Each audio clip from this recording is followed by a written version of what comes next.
BFM TV, Week-end Direct. Céline Pitlet. Il est 22h, bonsoir à tous, merci d'être avec nous dans Week-end Direct. Nous sommes ensemble et en direct jusqu'à minuit et demi. À la une, la renaissance de Notre-Dame de Paris sous les yeux du monde entier. La cathédrale a rouvert ses portes ce soir, 5 ans après avoir été ravagée par le feu. Cérémonie grandiose en présence d'une quarantaine de chefs d'État et des gouvernements. On va vous faire vivre les moments forts de cette soirée. Les chefs d'État qui doivent désormais dîner à l'Élysée. Nous serons sur place avec Hugo Smag. Autre image historique dans cette journée, la poignée de main entre Donald Trump et Volodymyr Zelensky à l'Élysée en présence d'Emmanuel Macron. Cet entretien n'était officiellement pas prévu au programme. Le président ukrainien salue une rencontre bonne et fructueuse. Sera-t-elle capitale pour la suite du conflit en Ukraine?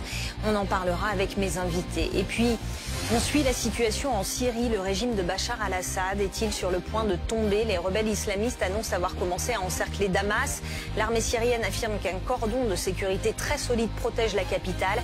Après avoir pris Alep, les rebelles sont entrés dans Homs. C'est ce qu'on apprend à l'instant de la part d'une ONG sur place. Mais tout de suite, il est 22h et c'est l'essentiel.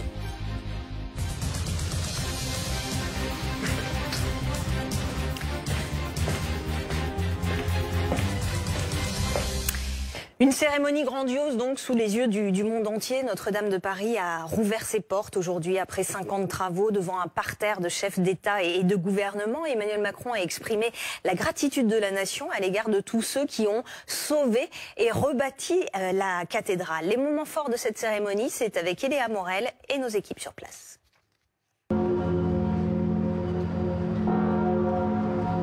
Dans le ciel parisien, les cloches retentissent de nouveau. Elles annoncent l'arrivée de l'archevêque.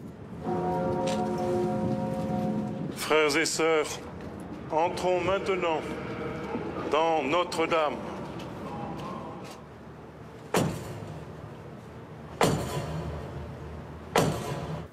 Venu ouvrir les portes de la cathédrale.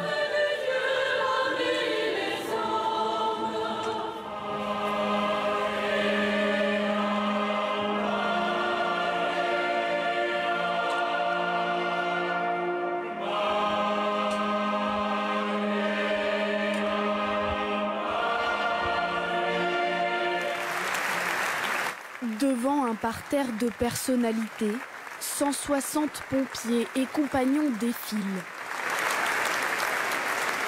Les sauveteurs de Notre-Dame, ovationnés. Ils laissent ensuite place aux frères Capuçon,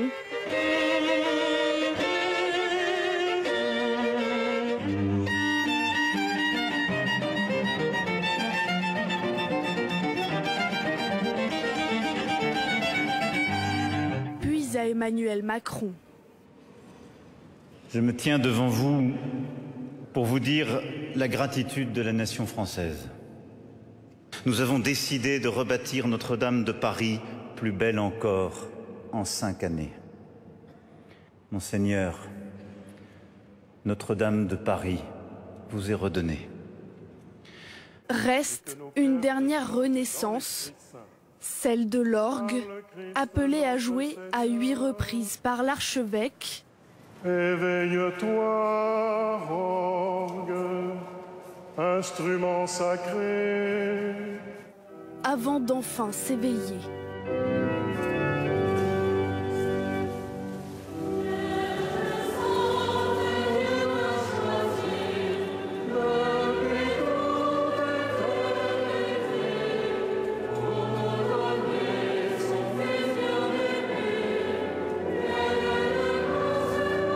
L'office s'achève avec le Te Deum,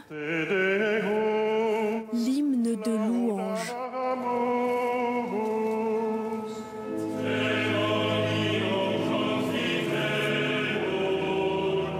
5 ans plus tard, Notre-Dame est officiellement rouverte. Et la soirée n'est pas terminée. Hugo Smag, vous êtes à l'Élysée. Les chefs d'État et de gouvernement sont au palais pour dîner en présence d'Emmanuel Macron et de son épouse.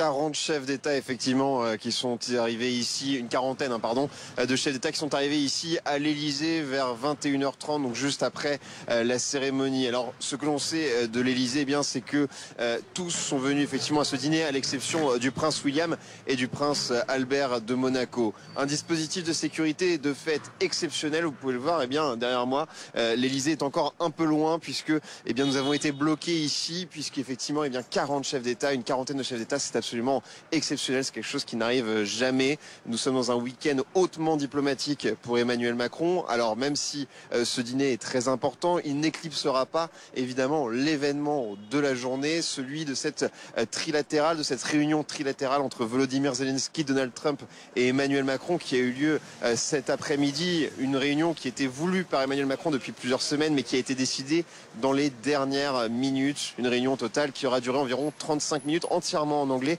sans interprète, sans conseiller. Et ça, évidemment, c'était le point culminant pour Emmanuel Macron de ce week-end qui devrait continuer à être hautement diplomatique. Merci beaucoup Hugo Smag avec Matteo Uxero. On va regarder d'ailleurs cette image forte de la journée, cette réunion trilatérale entre Trump, Zelensky et Emmanuel Macron à l'Élysée. Ce n'était pas prévu au programme. Le président français devait d'abord rencontrer Trump, puis Zelensky. Et puis finalement, il y a eu ce moment, cette réunion Trump, Zelensky, Macron. Écoutez la réaction du président ukrainien à l'issue des entretiens. Je tiens à remercier le président Emmanuel Macron d'avoir organisé notre rencontre. Ce fut une rencontre importante entre Emmanuel, moi et le président Donald Trump. C'était une très bonne réunion. Il était important qu'elle soit constructive et que nous parlions bien sûr de l'Ukraine et des Ukrainiens. Et Thierry Arnaud va nous rejoindre. Thierry, cette amorce de dialogue entre Trump et Zelensky, qu'est-ce que ça peut changer pour la suite du conflit en Ukraine? Alors pour le comprendre, il faut avoir deux idées essentielles en tête. La première, c'est que la situation est extraordinairement difficile pour l'Ukraine aujourd'hui. La Russie bombarde quotidiennement, singulièrement ces dernières semaines avec ce nouveau missile hypersonique qui attaque les infrastructures et qui promet à l'Ukraine un hiver très difficile, une difficulté à se chauffer en particulier. Et puis sur le terrain, une Russie qui progresse jour après jour, pas forcément quotidiennement de manière spectaculaire, mais qui ne cesse de gagner du terrain face à une Ukraine qui est de plus en plus en situation de s'épuiser. Le deuxième élément, ce sont les deux promesses faites par Donald Trump tout au long de sa campagne présidentielle. Première promesse, mettre fin à cette guerre en Ukraine en l'espace de 24 heures. Et deuxième promesse qui va avec évidemment la précédente, couper le robinet de l'aide militaire américaine à l'Ukraine. Plus de 60 milliards de dollars jusqu'ici. Il faut dire les choses clairement, sans l'aide américaine, impossible pour l'Ukraine de continuer à résister. Alors l'objet de ce soir, l'objet de cette discussion, c'est d'essayer d'interrompre ce cercle infernal et de commencer à convaincre Donald Trump que c'est dans l'intérêt aussi des États-Unis de ne pas capituler face à Vladimir Poutine, face à la Russie, de ne pas imposer à l'Ukraine une véritable capitulation, une reddition totale avec des territoires perdus, avec le risque d'être totalement envahi et donc convaincre progressivement Vladimir Poutine, convaincre progressivement Donald Trump d'écouter ce discours. D'ailleurs, c'est le même discours que lui ont tenu ce soir Emmanuel Macron et Volodymyr Zelensky pour faire en sorte que les États-Unis aient un discours de fermeté également vis-à-vis du président russe. Merci beaucoup Thierry Arnaud. On reviendra bien sûr sur cette image forte aux alentours de 22h45. La situation en Syrie, à présent, le régime de Bachar al-Assad est-il sur le point de tomber? Les rebelles islamistes disent avoir commencé à encercler Damas. L'armée syrienne affirme de son côté qu'un cordon de sécurité très solide protège la capitale syrienne. Et puis on apprend ce soir que les rebelles sont entrés dans Homs, la troisième ville du pays. Anaïs Gérard.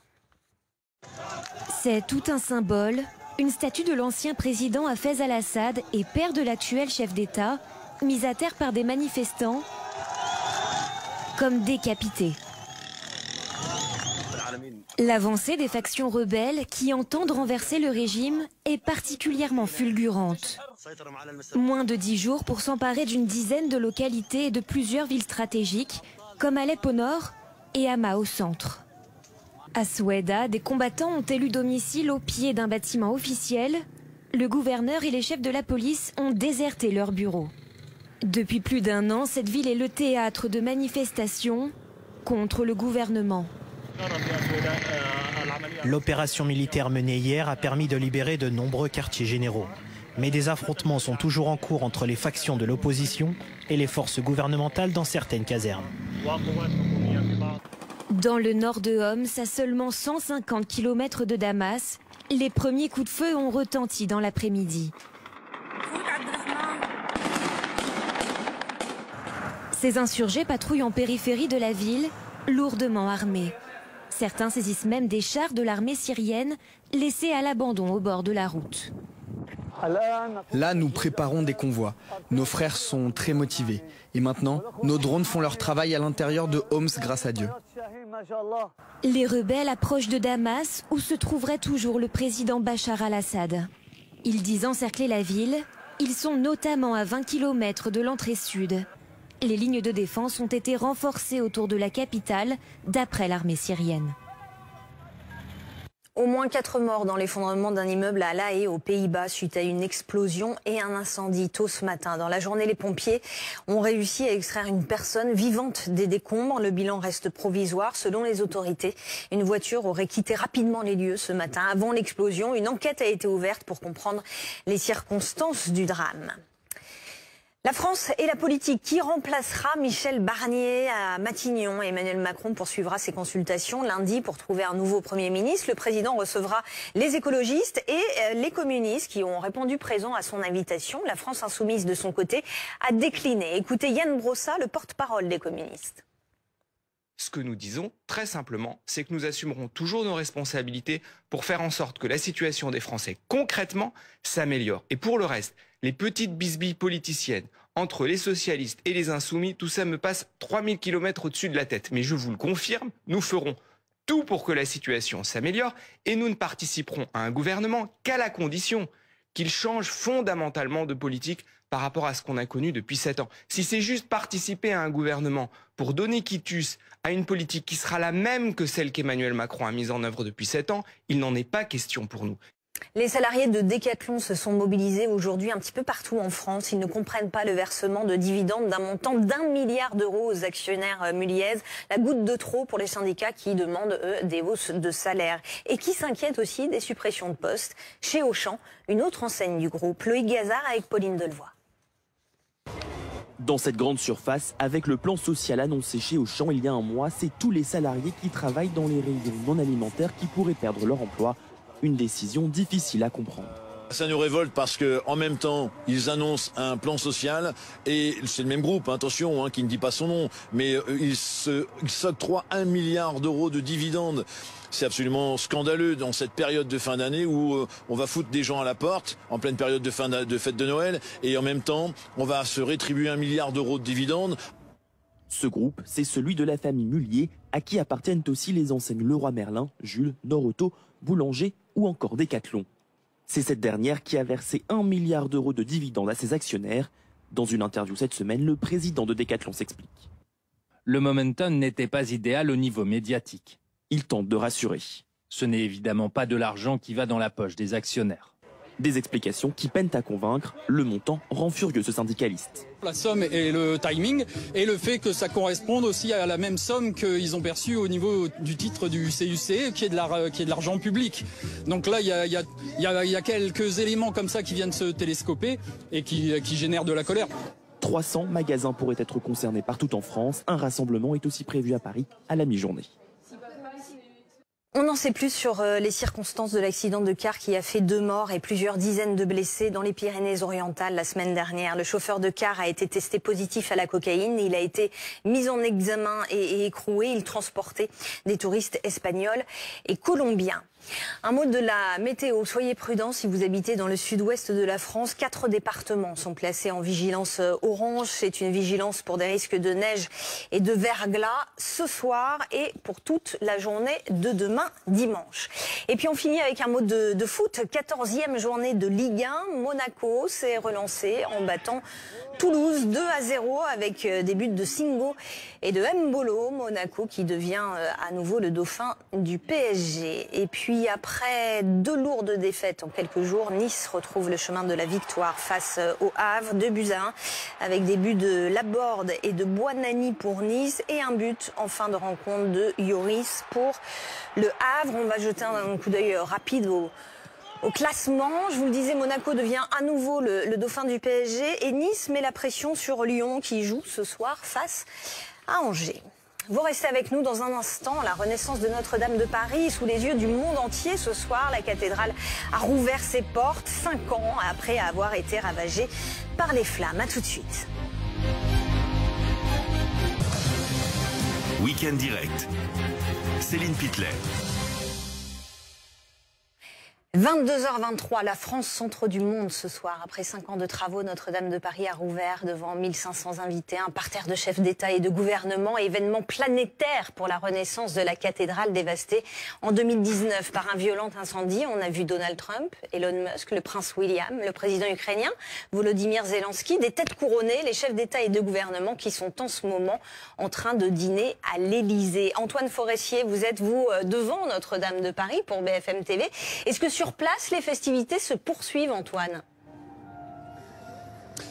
Oui, il y a un concert qui est organisé depuis maintenant un peu plus d'une demi-heure. Tout à l'heure, c'était Clara Luciani qui était en train de chanter. On vient d'entendre à l'instant Ave Maria. Et puis, il y a encore la foule courageuse qui est ici. Vous allez le voir sur ces images de Théo Touché, parce que évidemment les températures pour un mois de décembre sont assez fraîches, mais surtout on a eu la pluie qui s'est invitée ici toute l'après-midi et ça a été un peu compliqué. On en parle avec David et Enguerrand qui sont à mes côtés. Merci de répondre à nos questions. Un mot sur cette cérémonie, qu'est-ce que vous allez en retenir? Quelle est l'image forte de cette cérémonie que vous allez retenir ce soir? Je pense l'hommage aux sapeurs-pompiers dans la cathédrale, qui était assez fort avec les sapeurs-pompiers et puis ceux qui ont participé à la restauration. Et pour toi? C'est un grand moment, vraiment plein d'émotions, je trouve. Et ce que je retiens vraiment, c'est le concert de Lang Lang. Je trouve ça vraiment magnifique, cette musique. Et puis aussi le poème de Victor Hugo. Voilà. La pluie a gâché cet instant ou vous avez été courageux? Pas du tout. Pas du tout, ça va, c'est tellement magnifique. Pas de problème avec la pluie. Donc vous, David, vous avez une histoire avec cette cathédrale, racontez-nous. Oui, j'ai eu la chance d'être clerc dans la cathédrale Notre-Dame de Paris. Donc j'ai pu servir quelques années, une dizaine d'années dans le chœur et puis visiter même la charpente historique. Donc j'ai été brisé quand j'ai vu que ça brûlait. Et donc je suis vraiment super content de pouvoir la voir encore plus belle que jamais en fait, puisqu'on l'a jamais vue comme ça et aussi magnifique comme ça et pouvoir en profiter à tout le monde. Et s'il y a 5 ans, vous avez dit qu'en 2024, elle serait déjà réparée, vous auriez cru, c'était l'objectif du chef de l'État, ça a été atteint? C'était un défi et franchement c'est surtout, je pense surtout tous les artisans, les ouvriers qui ont bossé sur le chantier qu'il faut vraiment féliciter parce que ils ont tous bossé de concert et ça montre vraiment qu'en fait dans des moments comme ça on peut tous s'unir et reprendre des techniques qu'on pensait perdues en fait. Donc c'est magnifique. Vous aurez vécu ce moment fort ici avec les quelques dizaines de milliers de personnes qui sont présentes sur les quais.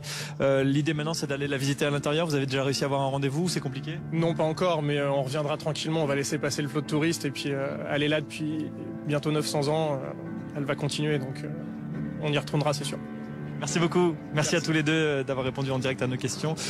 J'ai dit dizaines de milliers, j'ai peut-être été un peu gentil parce que malgré cette pluie, eh bien, il y a eu un peu moins de monde que prévu. On avait annoncé 40 000 personnes sur les quais. C'est vrai que là, c'est un peu parsemé. Il faut dire que certains sont rentrés chez eux à cause de la pluie. Le concert, il continue et dans quelques instants, c'est le chanteur américain Pharrell Williams qui devrait à son tour venir sur le parvis de Notre-Dame pour chanter certains de ses tubes les plus connus.